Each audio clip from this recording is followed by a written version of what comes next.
ಪಾಕಿಸ್ತಾನ, ಮುಸಲ್ಮಾನು, ಕಾಂಗ್ರೆಸ್, ನೆಹರು ಇವೆಲ್ಲ 4-5 ಪದಗಳು ತೆಗೆದ್ಬಿಟ್ರೆ ಇವ್ರಿಗೆ ಭಾಷಣನೇ ಬರೋದಿಲ್ಲ. ಬಿಜೆಪಿ ಅವರು ನಾಚಿಕೆ ಬರ್ಬೇಕು ಅವರಿಗೆ. ಬಿಜೆಪಿ ಸ್ವಂತ ಬಲ ಇಲ್ಲ, ಏನಿಲ್ಲ. ಅದಕ್ಕೆ ಅವರಿಗೆ ರಾಷ್ಟ್ರ ಧ್ವಜ, ನಮ್ಮ ರಾಷ್ಟ್ರ ಗೀತೆ ಮತ್ತೆ ನಮ್ಮ ಸಂವಿಧಾನದ ಬಗ್ಗೆ ಅವರಿಗೆ ಒಂದು ಚೂರು ಕೂಡ ಗೌರವ ಇಲ್ಲ.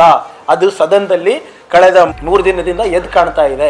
This video is sponsored by Mahalakshmi Jewelers, Mannur Multi-Speciality Hospital, KBN University, Kebab Corner Restaurant and Banquets, Imran Silk House, Archery Group of Institutions, and by Ideal with G.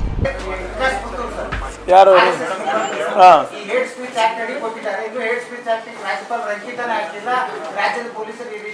ಇಲ್ಲ ಹೇಟ್ ಸ್ಪೀಚ್ ಆಕ್ಟ್ ಜಾರಿಗೆ ಬರೋ ಅವಶ್ಯಕತೆ ಇಲ್ಲ. ಆಗ್ಲೇ supreme court ಮಾನದಂಡಗಳು ಇವೆ. It's already there in our BNSS also.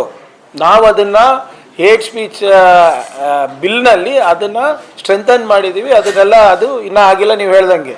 But supreme court ಆದೇಶ ಇದೆ ಅಲ್ಲ ಹೇಟ್ ಸ್ಪೀಚ್ ಬಗ್ಗೆ. ಆಗಲೇ ಭಾಳ ಸ್ಪಷ್ಟವಾದಂಥ ಮಾನದಂಡಗಳಿದೆ, ಯಾವುದಕ್ಕೆ ನೀವು ಮಾಡ್ಬೋದು ಅಂದ್ಬಿಟ್ಟು ಅದರಲ್ಲಿ ಮಾಡಿರ್ತಾರೆ. ಅದನ್ನ ನಾನು ನೋಡಿಲ್ಲ. ಬಟ್ ಹೇಟ್ ಸ್ಪೀಚ್ ಮಾಡೋದು ಯಾಕಪ್ಪ ಇವರೆಲ್ಲರೂ? ದ್ವೇಷ ಭಾಷಣ ಮಾಡೋದು ಯಾಕೆ ಇವರಿಗೆ? ಇವರಿಗೆ ಈ 4-5 ಪದ ಯಾವುದು ಪಾಕಿಸ್ತಾನ, ಮುಸಲ್ಮಾನು, ಕಾಂಗ್ರೆಸ್ಸು, ನೆಹರು ಇವೆಲ್ಲ 4-5 ಪದಗಳು ತೆಗೆದ್ಬಿಟ್ರೆ ಇವ್ರಿಗೆ ಭಾಷಣನೇ ಬರೋದಿಲ್ಲ. ಯಾಕೆ ದ್ವೇಷ ಭಾಷಣ ಮಾಡ್ಬೇಕು ಇವರೆಲ್ಲರೂ? ಆಯ್ತಾಯ್ತು ತಗೊಳ್ಳಿ. ಸಿ ಟಿ ರವಿ ಅವ್ರ ಕಡೆಯಿಂದ ನಾವೇನು ಕಲಿಯೋದಿಲ್ಲ.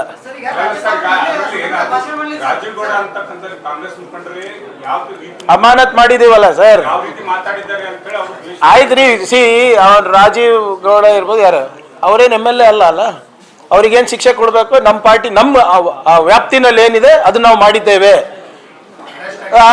ಈಗ ಇದರಲ್ಲಿ ನಿಮ್ಮ ಮುನಿರತ್ನ ಅವರು ಜಾತಿ ನಿಂದನೆ ಕೇಸಿದೆ. ಬಿಜೆಪಿ ಅವರು ಒಂದು ಮಾತಾಡಿದಾರ? CT ರವಿ ಅವರು ಹೋಗಿ ಸುಪ್ರೀಂ ಕೋರ್ಟ್ನಲ್ಲಿ ವಾಯ್ಸ್ ಸ್ಯಾಂಪಲ್ ಕೊಡಬಾರ್ದು ಅಂದ್ಬಿಟ್ಟು ಸ್ಟೇ ತಂದಿದ್ದಾರೆ. ಏನಕ್ಕೆ? ಯಾವ ಪದ ಬಳಕೆ ಮಾಡಿದ್ರು ಅವರು ಅಲ್ಲಿ ಕೌನ್ಸಿಲ್ನಲ್ಲಿ? ಯಾಕೆ ವಾಯ್ಸ್ ಸ್ಯಾಂಪಲ್ ನೀವು ಹೇಳಿಲ್ಲ ಅಲ್ಲ? ವಾಯ್ಸ್ ಸ್ಯಾಂಪಲ್ ಕೊಡೋಕ್ಕೇನು? ಸುಪ್ರೀಂ ಕೋರ್ಟ್ ತನಕ ಹೋಗಿದೆ. ಏನಾದರೂ ಮಾಡಿದಾರ ಬಿಜೆಪಿ ಅವರು? ಒಬ್ಬ ಪಾಕ್ಸೋ ಅಕ್ಯೂಸ್ಡಿಗೆ ಇನ್ನಾನು ವೇದಿಕೆ ಮೇಲೆ ಕೂರ್ಸ್ಕೊಂಡು ಓಡಾಡ್ತಾರೆ. ಇವರಿಂದ ನಾವು ಕಲಿಬೇಕಾ? ರಾಜೀವ್ ಗೌಡ ಮಾಡಿದ್ದು ಯಾರು ಸಮರ್ಥನೆ ಮಾಡ್ಕೊಂತಾ ಇಲ್ಲ, ಮಾಡಕ್ಕಾಗೋದು ಇಲ್ಲ. ವಜಾ ಮಾಡಿದೀವಿ ಅವರಿಗೆ, ಮಾಡ್ಬೇಕಾಗ್ತದೆ. ಅದಾಗ್ಲೇನು ಅದನ್ನು ಕೊಟ್ಟಿದ್ದೇವೆ ಅಲ್ಲ ನಾವು. The point here is BJP ಅವರಿಗೆ ಇವಾಗ ಇಷ್ಟೊಂದು ಕಾಳಜಿ, ನೈತಿಕತೆ ಇದೆಯಾ ಅವ್ರಿಗೆ ಮಾತಾಡಕ್ಕೆ? ಫಸ್ಟ್ ಅವರೆಲ್ಲ ಇರೋ ಪಾರ್ಟಿನಲ್ಲಿ ಅವ್ರದ್ದು ಒಂದು ತೀರ್ಮಾನ ತಗೊಳಕ್ ಹೇಳಿ. ಅವ್ರ 3-4 ಜನದ ಬಗ್ಗೆ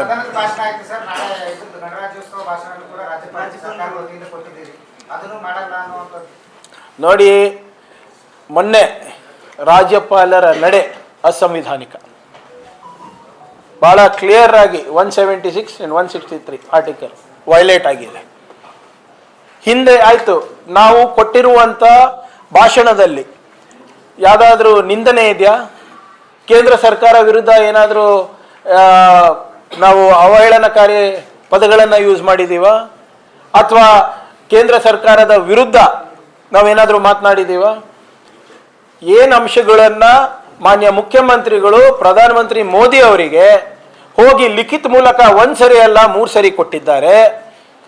ನಾನು ಹೋಗಿ CR ಪಾಟೀಲ್ ಅವರಿಗೆ, ಶಿವರಾಜ್ ಸಿಂಗ್ ಚೌಹಾಣ್ ಅವರಿಗೆ ಭೇಟಿಯಾಗಿ ಏನು ಕೊಟ್ಟಿದ್ದೇನೆ, ಕೃಷ್ಣ ಬೈರೇಗೌಡರು ನಿರ್ಮಲಾ ಸೀತಾರಾಮನ್ ಅವರಿಗೆ ಏನು ಕೊಟ್ಟಿದ್ದಾರೆ, ಅದೇ ತಾನೇ ಇರೋದು ಭಾಷಣದಲ್ಲಿ. ನೀವು ನೋಡಿದಿರಲ್ಲ 11 ಪ್ಯಾರ. ಏನಾದರೂ ಅದರಲ್ಲಿ ತಪ್ಪಿದೆಯಾ ಹೇಳಿ? JJM ನಲ್ಲಿ 13,000 ಕೋಟಿ ರೂಪಾಯಿ ಅವ್ರದ್ದು ಬಾಕಿ ಇದೆ. ನಾವು ಕೇಳಬಾರ್ದ ಹೇಳಿ? ಯಾರ ದುಡ್ಡಿದು? ನಿಮ್ಮ ದುಡ್ಡು, ನಿಮ್ಮ ತೆರಿಗೆ ದುಡ್ಡು. GST ಅಷ್ಟು ತಗೋತಾ ಇದ್ದಾರೆ ನಮ್ಮ ಹತ್ರ, ಇನ್ಕಮ್ ಟ್ಯಾಕ್ಸ್ ಅಷ್ಟು ಕಟ್ಟಿಸ್ಕೋತಾ ಇದ್ದಾರೆ ನಮ್ಮ ಹತ್ರ. ಡೆವಲ್ಯೂಷನ್ ಆಫ್ ಟ್ಯಾಕ್ಸಸ್ ನಲ್ಲಿ ನಮಗೆ ಹೆಚ್ಚು ಪಾಲ್ ಕೊಡುವುದು ಕೇಳೋದು ತಪ್ಪ ಹೇಳಿ? 15ನೇ ಹಣಕಾಸು ಪಂಚಾಯತ್ಗಳಿಗೆ ಬಂದಿಲ್ಲ 2,500 ಕೋಟಿ ರೂಪಾಯಿ ಕೇಳೋದು ತಪ್ಪ? ನಮಗೆ ರಾಜ್ಯದ ಮೇಲೆ ಇವರೇನು ತೆರಿಗೆ ಭಯೋತ್ಪಾದನೆ ಮಾಡ್ತಾ ಇದ್ದಾರೆ ಅದ್ರ ಬಗ್ಗೆ ಕೇಳೋದು ತಪ್ಪ? ಇವತ್ತು VB ಗ್ರಾಮ್ಜಿ ಬಿಲ್ ಆಕ್ಟ್ ಅನ್ನ ಮ್ಯಾಂಡೇಟರಿ ಮಾಡಿದ್ದಾರೆ, ಕಡ್ಡಾಯ ಮಾಡಿದ್ದಾರೆ. 40% ನಮ್ಮ ಪಾಲು ಅದಕ್ಕೆ ಹೋಗ್ತಾ ಇದ್ರೆ ಸಂವಿಧಾನದ ಪ್ರಕಾರ ಕನ್ಸಲ್ಟೇಷನ್ ಆಗ್ಬೇಕಾಗಿತ್ತು. ಕನ್ಸಲ್ಟೇಷನ್ ಮಾಡಿದಾರ ನಮ್ಮ ಹತ್ರ? ಒಂದ್ ವೇಳೆ ರಾಜ್ಯ ಸರ್ಕಾರಗಳು ಆ 40% ಕೊಡಕ್ಕೆ ನಿರಾಕರಿಸಿದ್ರೆ ಸುಪ್ರೀಂ ನಮ್ಮ ಚೀಫ್ ಜಸ್ಟಿಸ್ ಆಫ್ ಇಂಡಿಯಾ ಒಂದು ಆರ್ಬಿಟ್ರೇಟರ್ ಅನ್ನ ನೇಮಕ ಮಾಡಿಬಿಟ್ಟು ನಮ್ಮ ಏನು ಕೇಂದ್ರ ಸರ್ಕಾರ ಮತ್ತು ರಾಜ್ಯ ಸರ್ಕಾರ ನಡುವೆ ಇದು ಮಾಡ್ತದೆ, ಏನೋ ಅವ್ರು ಒಂದು ಇಂಟರ್ವೆನ್ಷನ್ ಮಾಡ್ತಾರೆ. ಆಗಿದೆಯಾ ಅದು ಕನ್ಸಲ್ಟೇಷನ್ನು? ಫೈನಾನ್ಸ್ ಕಮಿಷನ್ ಅವ್ರು ರಿಪೋರ್ಟ್ ಕೊಟ್ಟಾದ್ಮೇಲೆ 3 ತಿಂಗಳಾದ್ಮೇಲೆ 4 ತಿಂಗಳಾದ್ಮೇಲೆ ಇದು ವಿ ಗ್ರಾಮ್ಜಿ ಬಿಲ್ ತರ್ತಾರೆ with financial mandatory financial implication on the state of 40%, 3,000-4,000 ಕೋಟಿ ರೂಪಾಯಿ ಪ್ರತಿ ವರ್ಷ. ಯಾವ ಕನ್ಸಲ್ಟೇಷನ್ ಮಾಡಿದ್ದಾರೆ? ಅದನ್ನ ನಾವು ಜನರಿಗೆ ತಿಳಿಸತ್ತಪ್ಪ. Is the head of the state, ಅವರೇ ತಾನೇ ಹೇಳಬೇಕು. ನಾವೇನು ಹೇಳಬೇಕು ನಾವು ಹೇಳ್ತೀವಿ. ಆದರೆ ರಾಜ್ಯಪಾಲರ ನಡೆ ಬಹಳ ಸ್ಪಷ್ಟವಾಗಿ ಕೇಂದ್ರ ಸರ್ಕಾರದಿಂದ ಬಂದಿರುವಂಥ ನಿರ್ದೇಶನದ ಮೇಲೆ ನಡೆದಿದೆ ಅಂತ ಎದ್ದು ಕಾಣುತ್ತೆ. ಒಂದು ವೇಳೆ ಈಗ 37 ಸೆಕೆಂಡ್ ಅಷ್ಟೇ ಮಾತಾಡಿದವರು, 37 ಸೆಕೆಂಡ್ನಲ್ಲಿ ಕನ್ನಡಿಗರಿಗೆ ಅವಮಾನ ಮಾಡಿದ್ರು, ಕನ್ನಡಿಗರ ಸಾಮರ್ಥ್ಯವನ್ನು ಅವಮಾನ ಮಾಡಿದ್ರು. ನಮ್ಮ ಜಂಟಿ ವಿಧಾನಸಭೆ ಏನು ನಡೀತಾ ಇತ್ತು ಅದಕ್ಕೆ ಅವಮಾನ ಮಾಡಿದ್ರು. ಮತ್ತೆ ವಿಶೇಷವಾಗಿ ರಾಷ್ಟ್ರ ಗೀತೆಯನ್ನು ಅವಮಾನ ಮಾಡಿದ್ರು. ಏನು ಅವಸರ ಆಯ್ತಪ್ಪ ಹೋಗಕ್ಕೆ? ಏನು ಅವಸರ ಇತ್ತು? ಬಿಜೆಪಿಯವರು ನಾಚಿಕೆ ಬರ್ಬೇಕು ಅವರಿಗೆ. ಚರ್ಚೆ ಮಾಡ್ರಿ, ಇದು ಉಲ್ಲಂಘನೆ ಆಗಿದೆ ಯಾಕೆ ಅಂತ ಕೇಳಬಾರ್ದಂತೆ ನಾವು. ಅವರಿಗೆ ಗವರ್ನರ್ ಮುಖ್ಯ, ರಾಷ್ಟ್ರಗೀತೆ ಮುಖ್ಯ ಅಲ್ಲ. ಈ ಆಲೋಚನೆ ಎಲ್ಲಿಂದ ಬಂದಿದೆ ಅಂದ್ರೆ ಅವರಿಗೆ RSS ಟ್ರೈನಿಂಗ್ ಇಂದ. ಅದ್ಯಾವ ಜಗನ್ನಾಥ್ ಭವನ್ ಮತ್ತು ಕೇಶವ ಕೃಪಾ ಅಲ್ಲಿಂದ ನಾಗ್ಪುರಿಂದ ಇದು ಟ್ರೈನಿಂಗು. ಧ್ವಜ ಬೇಡ, ಗೀತೆ ಬೇಡ, ಸಂವಿಧಾನ ಬೇಡ. ಯಾಕ್ರಿ ಚರ್ಚೆ ಮಾಡ್ತಾ ಇಲ್ಲ ಅದು? What was the Hari? Governor ಅವರು ಯಾಕೆ ಇನ್ನ ಒಂದು 2 ಸೆಕೆಂಡ್ ನಿಂತಿದ್ರೆ ಬ್ಯಾಂಡ್ ಪ್ಲೇ ಮಾಡ್ತಾ ಇತ್ತು. ಇವರು ಜೈ ಹಿಂದ್ ಜೈ ಕರ್ನಾಟಕ ಅಂದ್ಬಿಟ್ಟು ಇಳಿದ್ಬಿಟ್ಟು ಹೋಗೇ ಬಿಟ್ರು. ಸಂವಿಧಾನಕ್ಕೆ ಎಷ್ಟು ಅಗೌರವ ಅಂದ್ರೆ ನಮ್ಮ ಸ್ಪೀಚ್ನಲ್ಲಿ ಜೈ ಹಿಂದ್ ಜೈ ಕರ್ನಾಟಕ ಜೈ ಸಂವಿಧಾನ ಅಂತ ಇದೆ. ಜೈ ಸಂವಿಧಾನನೂ ಓದಿಲ್ಲ. ಏನಿದು? ಇದು ಚರ್ಚೆ ಆಗಬಾರ್ದಾ? ನೀವು ಹರಿಪ್ರಸಾದ್ ಅವ್ರ ಬಗ್ಗೆ ಚರ್ಚೆ ಮಾಡಬೇಕು, ಶರತ್ ಬಚ್ಚೇಗೌಡರ ಬಗ್ಗೆ ಚರ್ಚೆ ಮಾಡಬೇಕು ಅಂತ ಇದಾರಲ್ಲ.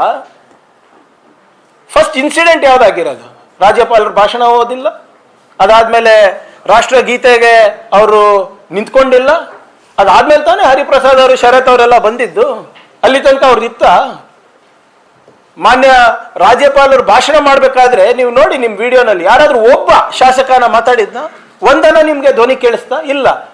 ಅವ್ರು ಯಾವಾಗ ಅವಸರದಿಂದ ಇಳಿದ್ರು ಅವಾಗ ಕೋಲಾಹಲ ಆಯ್ತು. ಬಿಜೆಪಿ ಅವರು ಇದಕ್ಕೆ ಉತ್ತರ ಕೊಡ್ಲಿ. ಅಂದ್ರೆ ಅವರು ರಾಷ್ಟ್ರಗೀತೆ ಬಗ್ಗೆ ಚರ್ಚೆ ಮಾಡಬಾರ್ದು. ಪಾರ್ಲಿಮೆಂಟ್ನಲ್ಲಿ ಒಂದೇ ಮಾತರಂ ಬಗ್ಗೆ 3 ದಿನ ಚರ್ಚೆ ಮಾಡಿದ್ರು. ಏನು ಅವಶ್ಯಕತೆ ಇತ್ತಪ್ಪ? ಬೆಂಗಾಲ್ ಎಲೆಕ್ಷನ್ ಇದೆ ಅಂತನಾ? ಇದ್ರ ಬಗ್ಗೆ ಅವರು ಏನು ಉತ್ತರ ಇಲ್ಲ. ನೋಡಿ, ಇವು ಬಿಜೆಪಿಯವರು RSSನ ಕೈಗೊಂಬೆ. RSS ಇಲ್ಲ ಅಂದ್ರೆ ಬಿಜೆಪಿ ಪ್ರಾದೇಶಿಕ ಪಕ್ಷಗಳಿಗಿಂತ ಕನಿಷ್ಠ ಆಗುತ್ತೆ. ಬರೆದಿಟ್ಕೊಳ್ಳಿ ನೀವು. ಬಿಜೆಪಿ ಸ್ವಂತ ಬಲ ಇಲ್ಲ, ಏನಿಲ್ಲ. ಅದಕ್ಕೆ ಅವರಿಗೆ ರಾಷ್ಟ್ರಧ್ವಜ, ನಮ್ಮ ರಾಷ್ಟ್ರ ಗೀತೆ ಮತ್ತೆ ನಮ್ಮ ಸಂವಿಧಾನದ ಬಗ್ಗೆ ಅವರಿಗೆ ಒಂದು ಚೂರು ಕೂಡ ಗೌರವ ಇಲ್ಲ. ಅದು ಸದನದಲ್ಲಿ ಕಳೆದ 3 ದಿನದಿಂದ ಎದ್ದು ಕಾಣ್ತಾ ಇದೆ. ಫಸ್ಟ್ ಆಯ್ತ್ರಿ, ಹರಿಪ್ರಸಾದ್ ಅವರಿಗೆ ವಜಾ ಮಾಡಿ. ಏನಕ್ಕೆ? ಗವರ್ನರ್ ಹೋಗ್ತಾ ಇರ್ಬೇಕಾದ್ರೆ ನೀವು ನ್ಯಾಷನಲ್ ಅಡ್ಡ ಹಾಕೋದಲ್ಲ. ಫಿಸಿಕಲಿ ಎಷ್ಟು ಬಂದಿದ್ರು, ಏನಂತ ಹೇಳಿದ್ರು? ನ್ಯಾಷನಲ್ ಆಂಥಮ್ ಓದ್ರಿ ಸರ್ ಅಂತ ಹೇಳಿದ್ರು. ಸಾರಿ, ನ್ಯಾಷನಲ್ ಸ್ಪೀಚ್ ಓದಿ ನ್ಯಾಷನಲ್ ಆಂಥಮ್ ಮುಗಿಸ್ಕೊಂಡು ಹೋಗಿ ಅನ್ನೋದು ತಪ್ಪ? ನೀವು ಅವ್ರಿಗೆ ಸಸ್ಪೆಂಡ್ ಮಾಡ್ತಾ ಇದ್ರೆ, ಹರಿಪ್ರಸಾದ್ ಅವರು ಗವರ್ನರಿಗೆ ಇನ್ಸಲ್ಟ್ ಮಾಡಿದಿರ ಅಂತ ಬಿಜೆಪಿ ಅವರು ಹರಿಪ್ರಸಾದ್ ಅವರಿಗೆ, ಶರತ್ ಬಚ್ಚೇಗೌಡರಿಗೆ ಸಸ್ಪೆಂಡ್ ಮಾಡಬೇಕು ಅಂತ ಹೇಳಿದ್ರೆ, ರಾಷ್ಟ್ರಗೀತೆಯನ್ನ ಅವಮಾನ ಮಾಡಿದಂತ ಗವರ್ನರಿಗೆ ಏನ್ ಮಾಡಬೇಕು? ಸಂವಿಧಾನದಲ್ಲಿ ಮಾನದಂಡ ಕ್ಲಿಯರ್ ಇದೆ, BNSS ನಲ್ಲಿ ಮಾನದಂಡ ಕ್ಲಿಯರ್ ಇದೆ. ಅದ್ರ ಬಗ್ಗೆ ಯಾಕೆ ಮಾತಾಡಲ್ಲ ಬಿಜೆಪಿಯವರು? This was reaction. What was the action? ಅದ್ರ ಬಗ್ಗೆ ಮಾತಾಡ್ಬೇಕಲ್ಲ. ಅದು ಮರ್ತೋಗ್ಬಿಟ್ಟಿದಾರ? ಅವ್ರು ಯಾಕೆ ಮುಂದೆ ಬಂದ್ರು? ಸ್ಪೀಚ್ ಓದಿ ಸ್ವಾಮಿ, ನ್ಯಾಷನಲ್ ಆಂಥಮ್ ಮುಗ್ದಿಲ್ಲ ಸ್ವಾಮಿ ಅಂತ ಹೇಳಿದ್ರು. ಅಲ್ಲಿ ಇವ್ರು ಹೇಳ್ತಾ ಇದ್ರು ನನಗೆ, ಅಲ್ಲಿ ಸಭಾಪತಿಗಳು ಹೇಳಿದ್ರಂತೆ ನ್ಯಾಷನಲ್ ಆಂಥಮ್ ಇದೆ ಅಂತ ಬಿಟ್ರಂತೆ ಅವರು. ರಾಷ್ಟ್ರಗೀತೆಯನ್ನ ಅವಮಾನ ಮಾಡಿದವರಿಗೆ ನೀವೇನು ಭಾರತ ರತ್ನ ಕೊಡ್ತೀರಾ? ಮಾನದಂಡ ಕ್ಲಿಯರ್ ಇದೆ, ವಜಾ ಆಗಲೇಬೇಕು. ಕಾನೂನು ಪ್ರಕಾರ ಕ್ರಮ ತಗೊಳ್ಳಿ. We will see. ನೋಡಿ, ಇದು ಕಾನೂನು ಸಚಿವರು ಇದನ್ನ ಪ್ರಸ್ತಾಪ ಮಾಡಿದ್ದಾರೆ. ಪ್ರಸ್ತಾಪ ಮಾಡಿದ್ಮೇಲೆ ಅದನ್ನ ಗಮನಕ್ಕೆ ನಮ್ಮ ಸ್ಪೀಕರ್ ಅವರು ತಗೊಂಡಿದ್ದಾರೆ. ನೋಡೋಣ ಏನಾಗುತ್ತೆ ಅಂತ.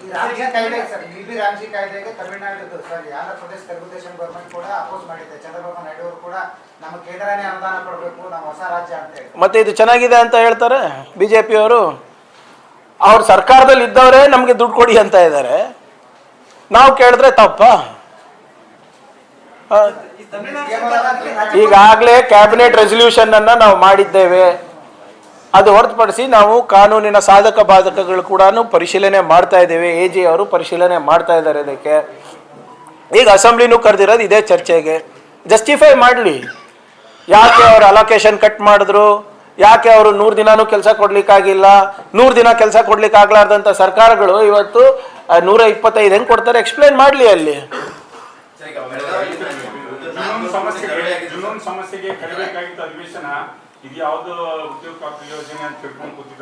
ನೋಡಿ, ಅವರಿಗೆ ಜೆನ್ಯೂನ್ ಅನಿಸ್ದೇ ಇರ್ಬೋದು. ಕಳೆದ 2.5 ವರ್ಷದಲ್ಲಿ 36 ಕೋಟಿ ಮಾನವ ದಿನಗಳನ್ನು ನಾವು ಸೃಷ್ಟಿ ಮಾಡಿದ್ದೀವಿ. 1 ಕೋಟಿ ಕುಟುಂಬಗಳಿಗೆ ಈ ಯೋಜನೆ ಆಶ್ರಯ ಆಗಿದೆ. ಆ 1 ಕೋಟಿ ಜನರಲ್ಲಿ ಸುಮಾರು 52% ಮಹಿಳೆಯರಿದ್ದಾರೆ. 26 lakh SC ST ದವರಿದ್ದಾರೆ. 10 lakh ST ದವರಿದ್ದಾರೆ. ಬೇಡ ಅಂತ ಇದ್ದಾರ, ಬಿಡಿ. ಮತ್ತೆ ಅವ್ರಿಗೆ ಚರ್ಚೆ ಇಷ್ಟ ಅಲ್ರಿ, ಯಾಕಂದ್ರೆ ಬಿಜೆಪಿ ಅವ್ರ ಬಡವ್ರ ಬಗ್ಗೆ ಕಾಳಜಿ ಇಲ್ಲ, ನಮಗಿದೆ. ಕಾರ್ಮಿಕರ ಬಗ್ಗೆ ಅವ್ರಿಗೆ ಕಾಳಜಿ ಇಲ್ಲ, ನಮಗಿದೆ. ನೀವೇ ಹೇಳಿ, ಯಾವ ಯೋಜನೆಯಿಂದ 16 ಲಕ್ಷ ಗ್ರಾಮೀಣ ಮಟ್ಟದಲ್ಲಿ ಆಸ್ತಿ ಸೃಜನೆ ಆಗಿದೆ, ಆ ಯೋಜನೆ ಸರಿ ಇಲ್ಲ ಅಂತ ಹೇಳ್ತಾ ಇದಾರಲ್ಲ. ಇವ್ರಿಗೆ ಏನಾದ್ರೂ ಬುದ್ಧಿ ಇದೆಯಾ? ಸಾಮಾನ್ಯ ಪ್ರಜ್ಞೆ ಇದೆಯಾ?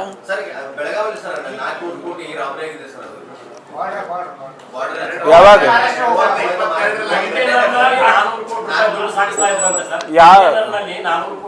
ಯಾವ ಕಂಟೈನರ್, ಯಾರು ಕಂಟೈನರ್ ಅದು ಗೊತ್ತಿಲ್ಲ ನಮಗೆ. ಗೋವಾ ಟು ಮಹಾರಾಷ್ಟ್ರ ಇವತ್ತಾಗಿರೋದ? ಯಾರ್ದಂತ ರೊಕ್ಕ ಅದು? ಮತ್ತೆ ಅಲ್ಲಿ ಕುದುರೆ ಗೊತ್ತೇ ಅಲ್ಲ, ಮತ್ತೆ ಯಾರ್ದಿರ್ಬೋದು. ಮತ್ತೆ ಡಿಮಾನಿಟೈಸೇಷನ್ ಏನಾಯ್ತು ಮೋದಿ ಅವ್ರದ್ದು?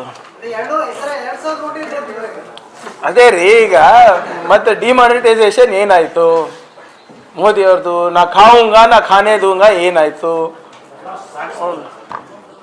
ಸಾಗಿಸ್ತಾ ಇದ್ದಾಗ ಸಿಕ್ಕಾಕೊಂಡ್ರಲ್ಲ, ಸಾಗಿಸ್ಬಹುದಾ ಅಂದ್ರೆ ಏನು?